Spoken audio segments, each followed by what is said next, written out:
Panamá, atajo de rutas globales. Pero el tablero se mueve rápidamente y Estados Unidos sube la presión.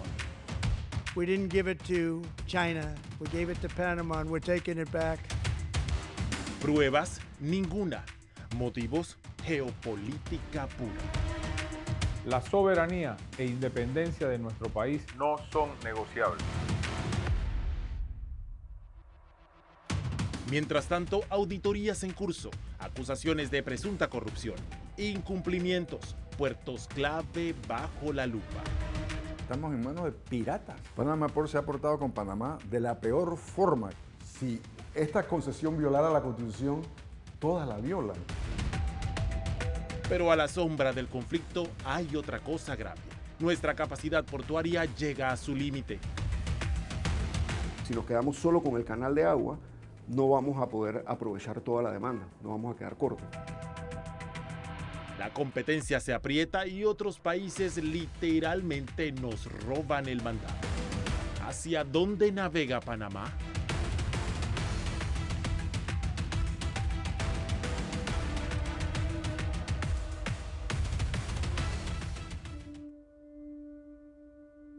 Desde el año 1510, Panamá está en el tablero global, primero con Nombre de Dios y Portobelo y luego con el ferrocarril y la entrada en operación del canal.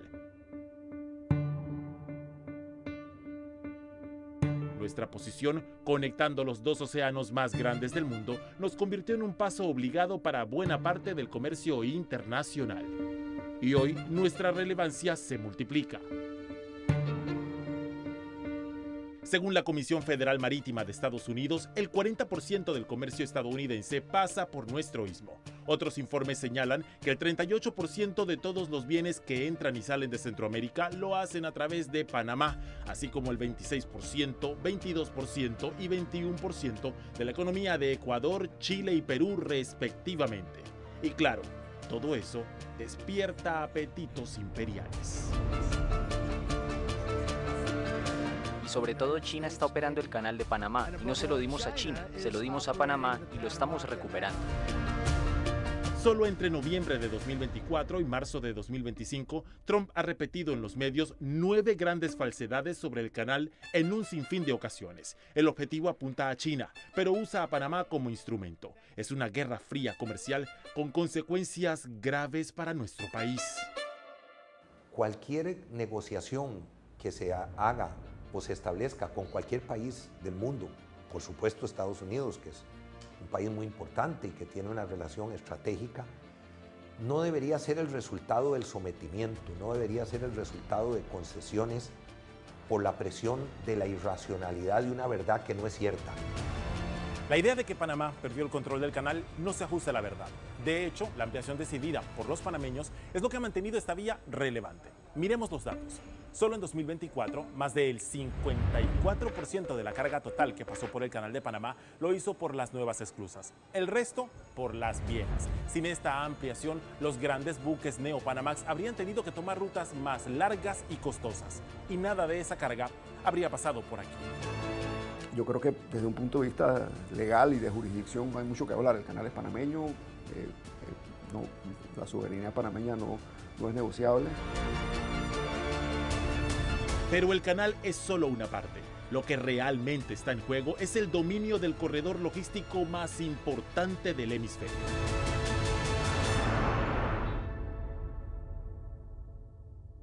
En medio del pulseo, la primera consecuencia.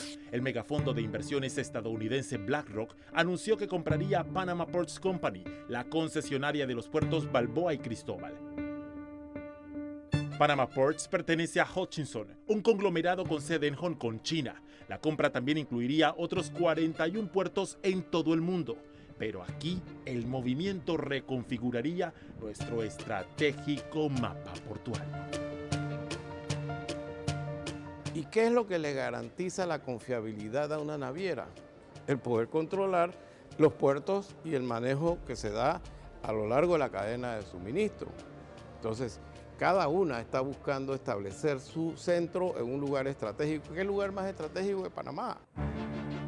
Los primeros reportes apuntan a que las concesiones de los puertos de Panamá representarían el 4% del valor de la venta de todos los activos de Hutchison, que se cerró por $19.000 millones. Es decir, que los puertos de Panamá podrían valer unos 760 millones.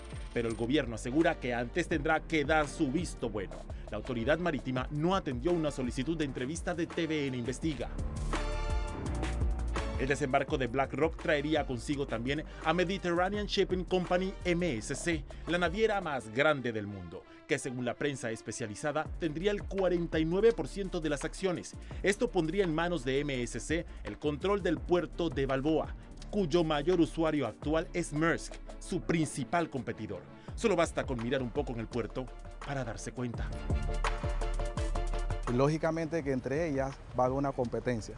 Y lo que tenemos que hacer es ampliar nuestra capacidad para darle los espacios necesarios a ellos. ¿Qué busca una naviera muchas veces? Espacio.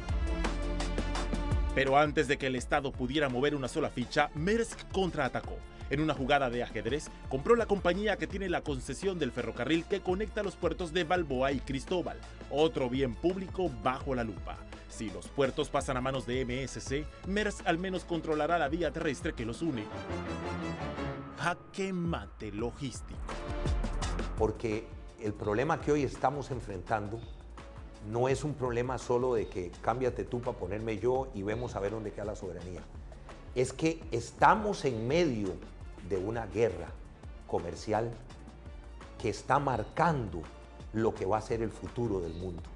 Y Panamá, su plataforma comercial es una plataforma que ha enfocado al servicio del comercio mundial. Pero esta historia está lejos de terminar. Mientras los gigantes globales se disputan la plataforma panameña, parte del sistema portuario está en capilla ardiente. Como veremos más adelante, porque ya no parece haber espacio suficiente.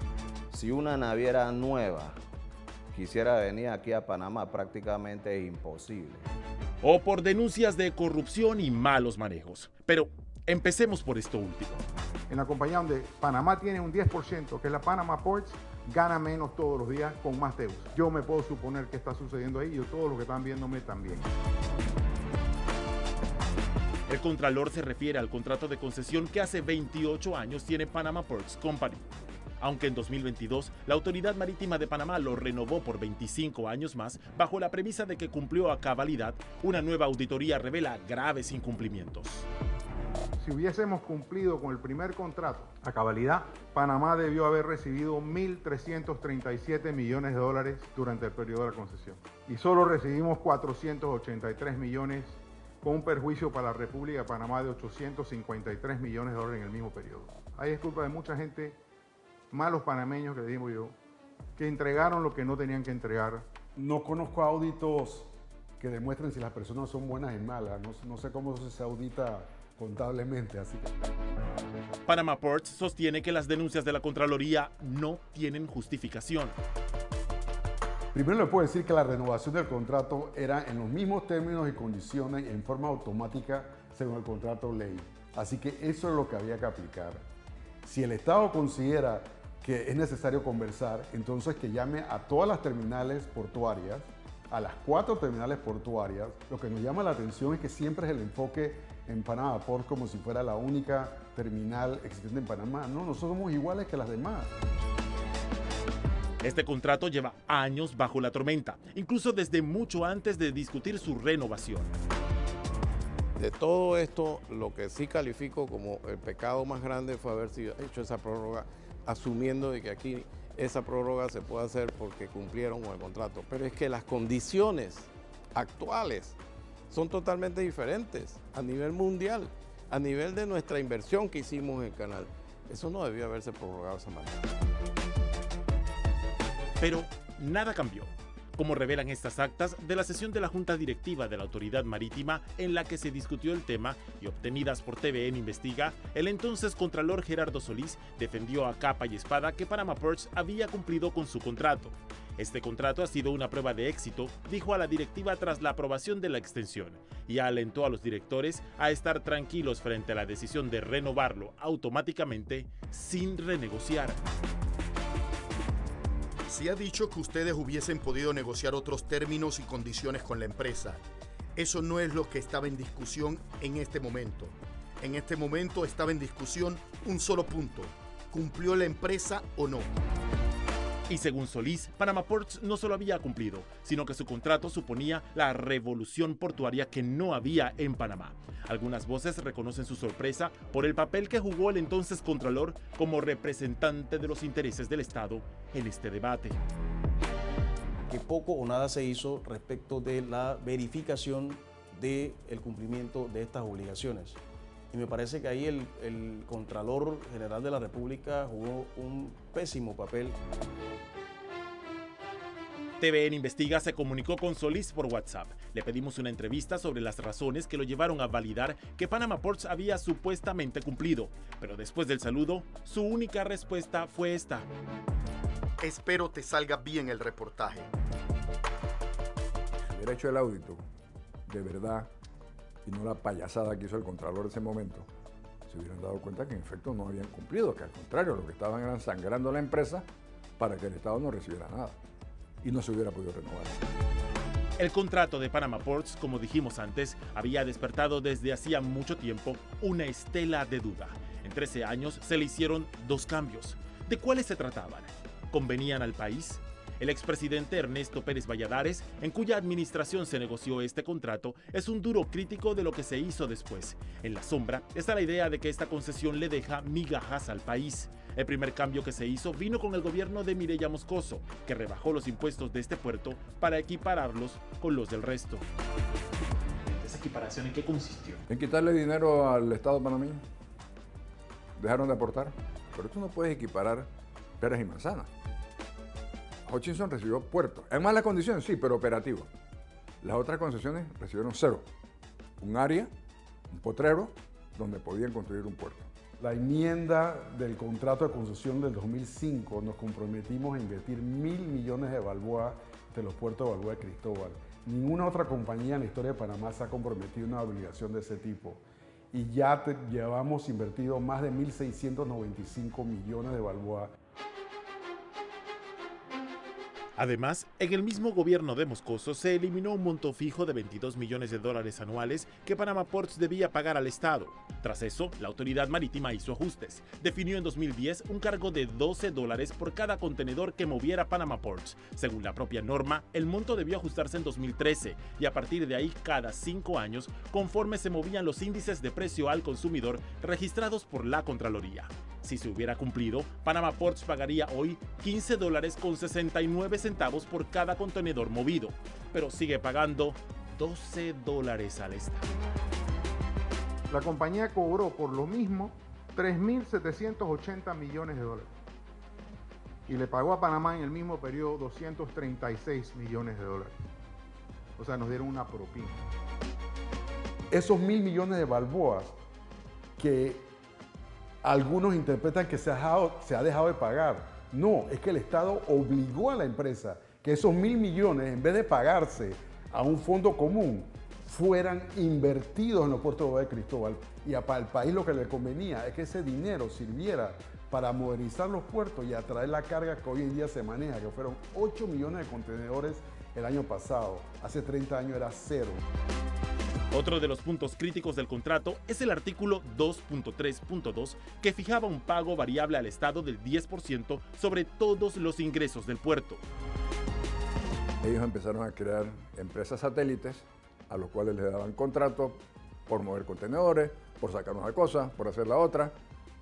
Las empresas esas eran de ellos, de los socios de Hutchison. Y en consecuencia, al final del día, casi no había ganancia. La ganancia se la llevaban a otras empresas. Panama Ports no han creado ninguna compañía. Panama Ports lo que ha hecho, igual que hacen las otras terminales de Panamá e internacionales, es tercerizar ciertos servicios a compañías que son independientes de Panama Ports. Pero, mientras tanto, en la larga lista de problemas hay otro en camino: una demanda de inconstitucionalidad en contra del contrato de Panama Ports. Julio Macías es justamente uno de los abogados que presentó la demanda. Él resume en una palabra la deriva de esta concesión. Es un contrato leonino, es un contrato totalmente desproporcionado a los intereses de Panamá. La demanda apunta que la Constitución habría sido vulnerada múltiples veces, por ejemplo, con el régimen de exoneraciones fiscales que se le dio a Panama Ports. El contrato contempla más o menos de entre unas 10 a 12 exoneraciones fiscales. Eso consideramos que este régimen especial fiscal constituye un privilegio que no está autorizado dentro de los parámetros constitucionales. Entonces, decir eso es poner en peligro precisamente el modelo panameño que ha sido tan exitoso para desarrollar estos puertos. Si esta concesión violara la Constitución, todas la violan. Yo no creo que sea un mensaje que Panamá quiere mandar a la comunidad internacional. La Procuraduría de la Nación cree, igual que los demandantes, que este contrato de concesión viola la Constitución y 15 veces, desde asuntos ambientales, la potestad tributaria del Estado, violación al debido proceso legislativo, hasta lo sublime, la violación a la soberanía del Estado sobre su plataforma portuaria. Así lo resumió la Fiscalía. La cláusula 2.1 exime a Panama Ports de la necesidad de competir por la concesión de las áreas de Diablo e Isla Telfers, otorgándole un derecho exclusivo sin contraprestación adicional. Esta práctica contraviene los estándares de transparencia y equidad que deben regir la contratación pública. Entonces, si el contrato de Panama Ports violó la Constitución tantas veces como dice el Ministerio Público, la pregunta es inevitable. El Pacífico panameño perdió una gran oportunidad y mucho de ellos se fue ahora a Chancay, en Perú. ¿Cuánto de lo que hoy está en crisis en nuestra plataforma portuaria es en realidad consecuencia de haber cedido más de lo que debimos ceder? Al volver, lo revelaremos.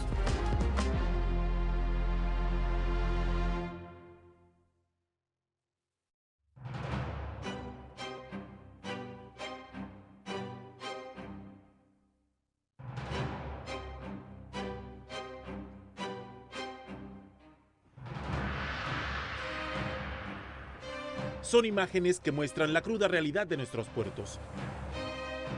Las colas para que los camiones entren y salgan a veces se acumulan por kilómetros. Y ni siquiera es temporada alta. Antes con una mula movías 3 y 4 contenedores en un día en Colón. Hoy día, si logras mover 2, te fue bien. Un estudio de 2023 del Centro de Investigación Georgia Tech constata el problema. Solo para dejar o recoger un contenedor de transbordo, los camiones pasan hasta el 64% de su tiempo dentro de los puertos alrededor del canal, detenidos, esperando. En los mejores casos, la operación toma 1 hora con 1 minuto. En los peores, hasta 1 hora con 45. Aquí hay puertos que trabajan de 7, usted puede sacar carga de 7 a 4:30 de la tarde. Como si fuera un trabajo de oficina. Y peor aún, los sábados trabajan mediodía. Entonces, ¿cómo se explica que hablamos de un hall logístico donde queremos trabajar en ese horario? El informe también retrata un ecosistema frágil, constantes caídas del sistema informático o absurdos como este en un puerto del Pacífico. Las operaciones se paralizan a la hora del almuerzo porque todos los operarios almuerzan al mismo tiempo. Pero nuestra primera vocación del lado portuario es transbordo. Eso requiere procesos más ágiles, eso requiere infraestructuras muy dedicadas a la agilidad. Tenemos que pensar un poco en el Internet de las cosas, un poco en la digitalización de la documentación. La logística es puntual, just time, justo a tiempo. Lo impresionante es que uno de los sectores estratégicos de la economía enfrente problemas de este tipo. La logística aporta cerca del 30% de toda la riqueza nacional y es uno de los mayores empleadores del país según la Cámara Marítima. Pero no es solo burocracia, también hay una profunda falta de planificación. Es que los puertos están a total capacidad. ¿Qué necesitamos? Que los puertos se expandan, que se expandan en terreno, que construyamos otros puertos en el Pacífico, no solamente uno, sino 2 puertos en el Pacífico, y tenemos acá un puerto en el Atlántico que quedó a media construcción y no lo hemos podido terminar. Pero ni en el Atlántico ni en el Pacífico. Panamá tuvo visión y amplió el canal, pero no aprovechó el crecimiento que su decisión generó. aunque otros países sí se pusieron las botas. Perú amplió su puerto de Callao y construyó el puerto de Chancay, el más grande de toda la región. Colombia amplió y optimizó el puerto de Buenaventura. Chile se prepara para ampliar su puerto de San Antonio y México construyó el Tren Maya, una red de ferrocarril para competir con el canal. El año pasado, cuando estábamos en la época de sequía, los contenedores, en vez de poderlos aprovechar aquí en Panamá, los barcos se tenían que ir a descargar a México porque no había espacio en los puertos panameños, PCA y Balboa. O sea, perdimos totalmente el mandado. ¿Cómo es posible que un país que vive del tránsito se quede mirando mientras otros le quitan los huevos de la gallina de oro? Yo eso lo atribuyo a un solo tema, que es la falta de una estrategia marítima nacional. La Constitución lo manda, la ley orgánica del canal lo manda, la ley orgánica de la AMP lo manda. ¿Dónde está la estrategia?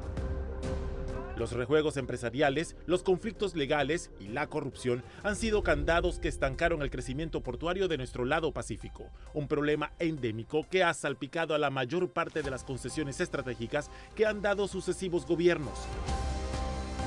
En 2017, la autoridad del canal intentó licitar un puerto en Corozal al lado de Panama Ports, pero las estratagemas judiciales y las presiones políticas lo bloquearon.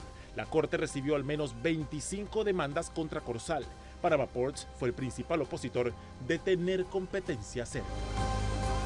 Lo único que nosotros decíamos es que también teníamos el derecho de participar en esa licitación para ampliar nuestras actividades y se nos estaba negando. Panama Ports tenía un as bajo la manga. La cláusula 2.1 de su contrato obliga al Estado a pedirle autorización si quiere desarrollar infraestructura portuaria cercana en la llamada zona de extensión futura. Este es uno de los argumentos por los que el contrato fue demandado ante la Corte. Llama mucho la atención que el gobierno nacional entregó demasiado a cambio de muy poco. Porque otros inversionistas ven también que al que ha invertido se le apoya o no se le apoya, o se le calumnia con ideas como esto de que ha sido un obstáculo al desarrollo, si Panama Ports es el que ha hecho el desarrollo. El daño que ha hecho ese contrato y esa empresa, la administración de esa empresa, es inaudito.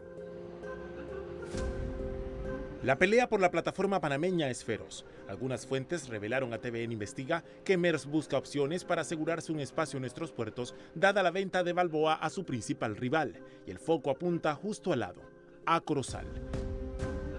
La autoridad del canal asegura que nada está descartado con Corozal, aunque baraja otros proyectos estratégicos como un gasoducto entre Colón y Panamá.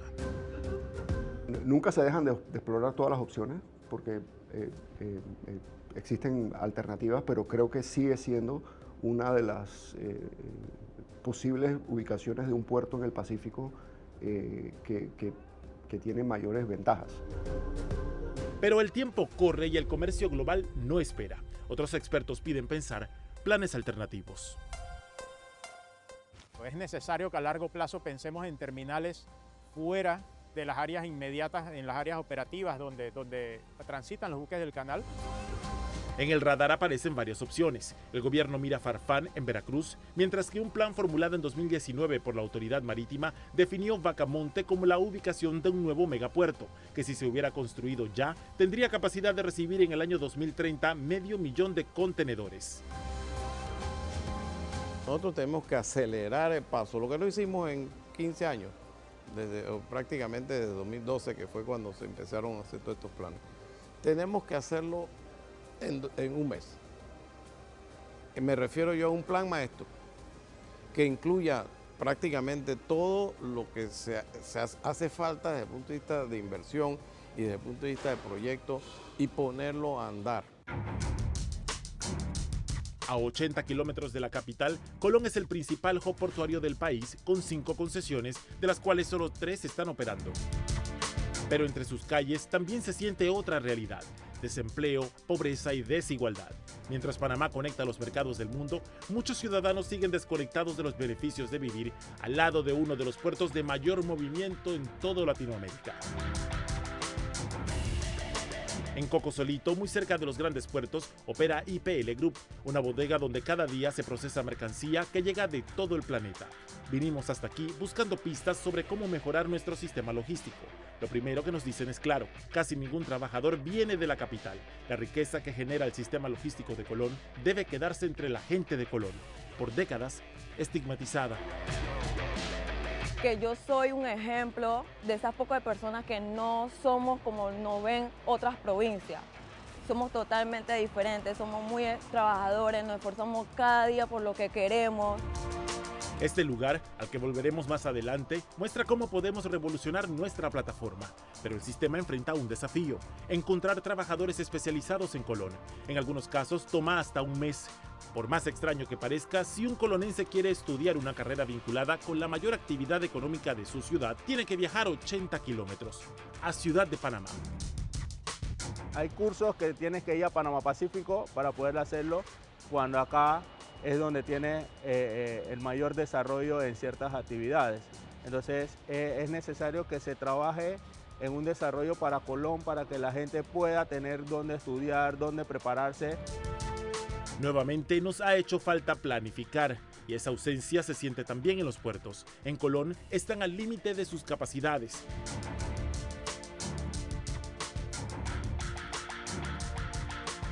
Hace 6 años, TVN Investiga fue al puerto de Cartagena, Colombia, para documentar cómo le estaba haciendo competencia a los de Colón. Y para nosotros, pues Panamá era el camino a seguir. Pero eso nos inspiraba, y lo digo de una manera positiva, nos inspiró a hacer lo que hoy somos, y digamos que somos, como compañía portuaria, el operador que tiene más capacidad portuaria en todo el Caribe. Pero ahora ya no es solo Cartagena. El puerto de Kingston en Jamaica y el de Caucedo en República Dominicana han entrado en competencia con los nuestros. Porque nuestros vecinos no están, como decimos aquí, no están respirando en la nuca y no están cada vez quitando más carga. Pero no es que aquí no se haya intentado nada, es que la corrupción entró en escena nuevamente. En 2013, el gobierno de Martinelli dio de a dedo concesiones para construir 2 puertos en Colón, entre ellos el de Margarita. La empresa que se quedó con los contratos prometió invertir $300 millones y empezar de inmediato. 12 años después, ni una piedra. Ante los incumplimientos, el mismo día que se renovó el contrato de Panama Ports sin tocarle una coma, la autoridad marítima también decidió que cancelaría esta concesión. Y siento que esa es la parte que ha faltado como gobernanza y una estrategia bien puntual hacia dónde queremos ir en los próximos 20 a 30 años en el sector portuario. Lejos de pensar en lo que la gobernanza del sistema necesitaba, el gobierno de Laurentino Cortizo revirtió su propia decisión y autorizó que la concesión siguiera en pie. 4 años después, el proyecto está varado en peleas y demandas entre socios. No se ha puesto ni una piedra. La autoridad marítima constató incumplimientos y el 11 de abril de este año volvió a cancelar la concesión, aunque la decisión ha sido apelada.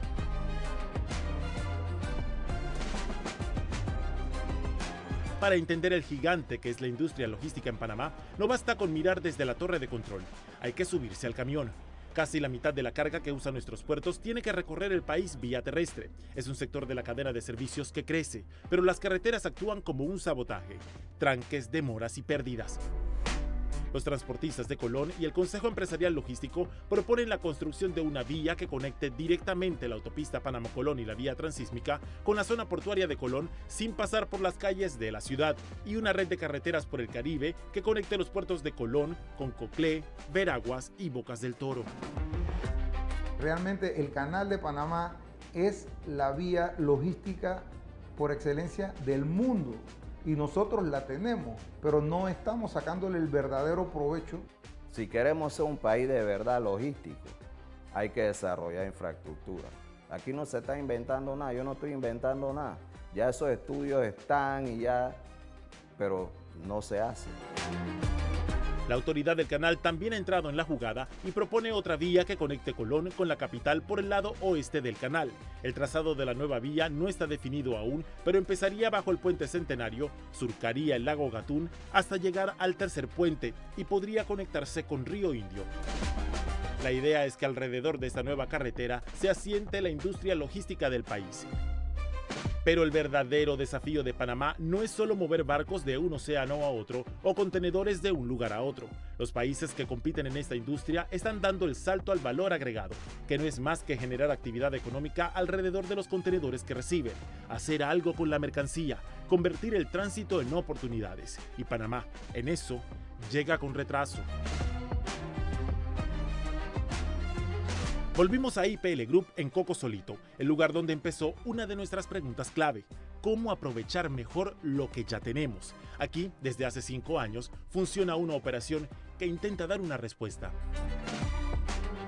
Mira, aquí tenemos una operación logística dedicada a un cliente de fashion, lo que llamamos mercancía retail para tiendas por departamento. Es decir, ropa. Ropa. El distribuidor utiliza esta operación logística para traer de diferentes países. Por ejemplo, aquí está Indonesia, India, Vietnam. O sea, hay más de 24 fábricas en diferentes países. México también está. Dentro de estas cajas hay miles de camisas deportivas que luego irán a cientos de tiendas en toda la región. Pero aquí no solamente las despachan, varias costureras le hacen el trabajo final para que las camisas entren a su país de destino cumpliendo las normas.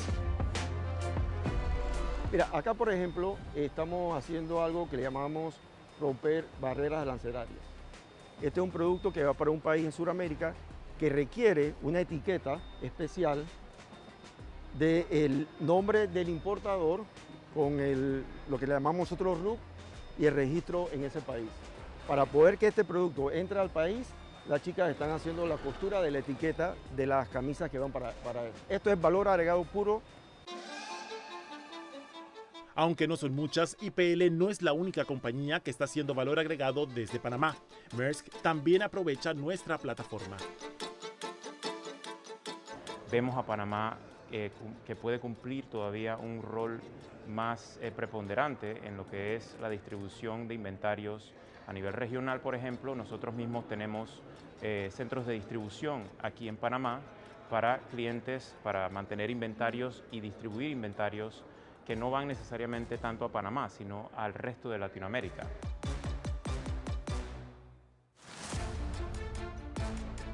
Si algo ha quedado claro durante toda esta investigación es que no basta con mover mercancía, no basta con tener la mejor ubicación del hemisferio. El verdadero reto está en romper la inercia, superar décadas de decisiones postergadas, concesiones entregadas sin control y oportunidades que se nos han escurrido entre los dedos. Hace falta voluntad y hace falta ambición.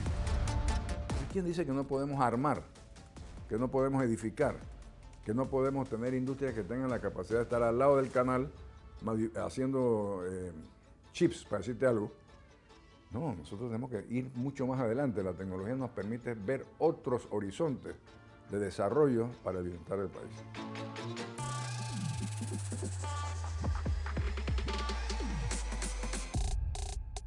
Los puertos son parte esencial del complejo logístico articulado dentro de la zona de tránsito, junto al canal, el hub aéreo, la carretera transísmica, el ferrocarril y las zonas libres. Lamentablemente, en materia portuaria, no hemos hecho lo suficiente y en otros casos lo hemos hecho escandalosamente mal. Por ambas razones nos estamos quedando atrás, mientras otros países nos roban en el mandado. También nos ha faltado una visión capaz de integrar nuestro principal recurso al desarrollo nacional, sin dejar de apuntar hacia nuestra inserción competitiva en el mercado global. Nos ha faltado una visión vacunada contra el cáncer de la corrupción y que ponga los intereses de toda la nación panameña primero.